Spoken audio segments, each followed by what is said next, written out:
प्रधानमंत्री नरेंद्र मोदी ने शनिवार को आईआईटी दिल्ली के 57वें दीक्षांत समारोह में छात्रों को कई सीख दी।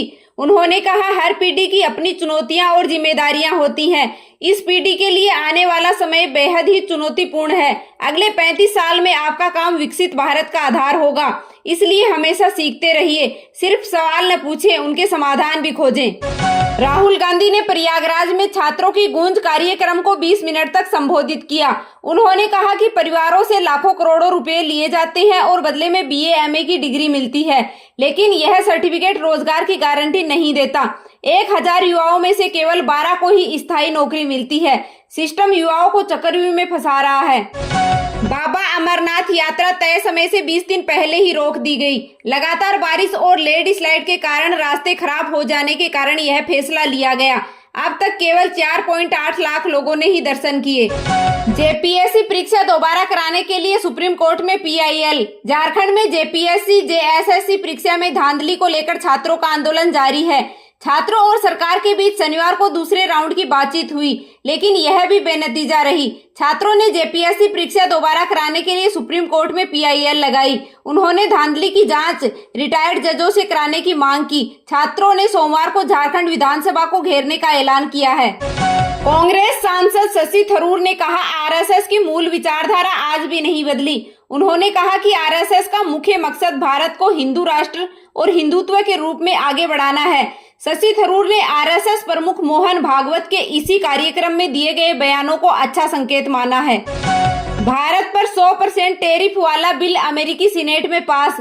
रूसी तेल खरीदने वाले 5 देशों को अब से 100% तक टैरिफ देना होगा।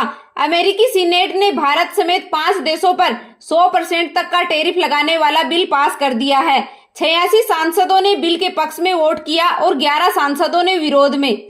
राहुल का सरकार से सवाल, महिला आरक्षण लागू क्यों नहीं किया?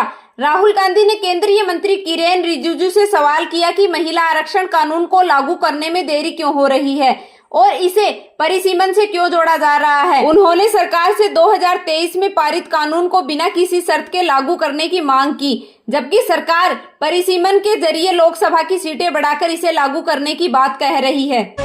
निकाय चुनावों में प्रत्याशियों की खर्च सीमा तय। 3.5 लाख रुपए तक खर्च कर सकेंगे निगम पार्षद प्रत्याशी। हिमाचल में यात्रियों से भरी बस पलटने से 7 की मौत। हिमाचल प्रदेश के चंबा में शनिवार सुबह एक प्राइवेट बस पलट गई, जिसमें 7 लोगों की मौत हो गई। मृतकों में 3 महिलाएं और 4 पुरुष शामिल हैं। हादसे में 11 यात्री घायल हो गए, जिन्हें तीसा अस्पताल में प्राथमिक उपचार देने के बाद चंबा मेडिकल कॉलेज रेफर किया गया है। निकाय चुनाव में महिलाओं को 50 नहीं 33% आरक्षण मिलेगा। पंचायती राज चुनाव में मिलेगा 50% रिजर्वेशन। देश भर से मौसम की ताजा खबरें। जम्मू कश्मीर में बारिश और लैंडस्लाइड के कारण शनिवार को अमरनाथ यात्रा फिर से रोक दी गई। दिल्ली में अब तक 127 सेंटीमीटर बारिश हुई। 15 साल का रिकॉर्ड टूटा। मौसम विभाग ने राजधानी के लिए रेड अलर्ट जारी किया। यूपी में 25 दिनों से भारी बारिश से नदियां उफान पर हैं। काशी में घाट डूब गए और 84 घाटों का संपर्क टूट गया।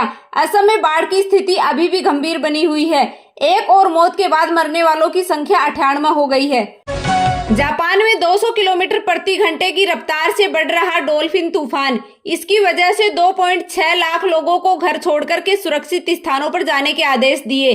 500 से ज्यादा उड़ानें रद्द कर दी गई। टोयोटा ने भी अपनी 9 फैक्ट्रियों में काम रोक दिया है। पाकिस्तान पर हमला हुआ तो सऊदी अरब और तुर्की भी साथ लड़ने आएंगे। 7 अगस्त 2026 को मक्का में इन तीनों देशों के बीच एक खास रक्षा समझौता हुआ। अब किसी एक पर हमला तीनों देशों पर हमला माना जाएगा। इसे इस्लामिक NATO की शुरुआत माना जा रहा है, जिसका सबसे ज्यादा खतरा भारत को है। वनडे पहला फॉर्मेट बना जिसमें 5000 अंतर्राष्ट्रीय मैच खेले गए। इंटरनेशनल क्रिकेट में पहली बार किसी फॉर्मेट में 5000 मैच पूरे हो गए हैं। यह उपलब्धि वनडे फॉर्मेट को हासिल हुई। भारत ने सबसे ज्यादा 1081 वनडे मैच खेले हैं और 575 मुकाबले जीते। जीत के मामले में ऑस्ट्रेलिया पहले स्थान पर है। उसको 1025 मैचों में 619 में जीत मिली। सचिन ने सबसे ज्यादा रन बनाए और वही कोहली शतकों के किंग हैं। ऋषभ पंत को उत्तराखंड में जमीन दिलाएगी सरकार। पुष्कर सिंह धामी ने पंत की अपील पर जवाब देते हुए कहा कि वे उत्तराखंड के बेटे हैं और सरकार उन्हें हर संभव मदद करेगी। पंत ने शुक्रवार देर रात्रि सोशल मीडिया पर लिखा कि वे पिछले 3 साल से जमीन खरीदने की कोशिश कर रहे हैं, लेकिन अब तक सफल नहीं हो सके। सीजेपी फाउंडर अभिजीत दीपके ने कहा, पीएम स्वतंत्रता दिवस पर युवाओं को संबोधित करें। सरकार बताए शिक्षा बेरोजगारी पर क्या कदम उठाए। लोगों से पिटीशन साइन करने को कहा। सोने चांदी की कीमतों में इस हफ्ते शानदार तेजी। IBJ के मुताबिक इस हफ्ते 10 ग्राम 24 कैरेट सोने की कीमत 7,064 रुपए बढ़कर के 1,49,621 रुपए हो गई। वहीं 1 किलो चांदी के भाव 14,094 रुपए बढ़कर के 2,31,000 रुपए तक पहुंच गए हैं।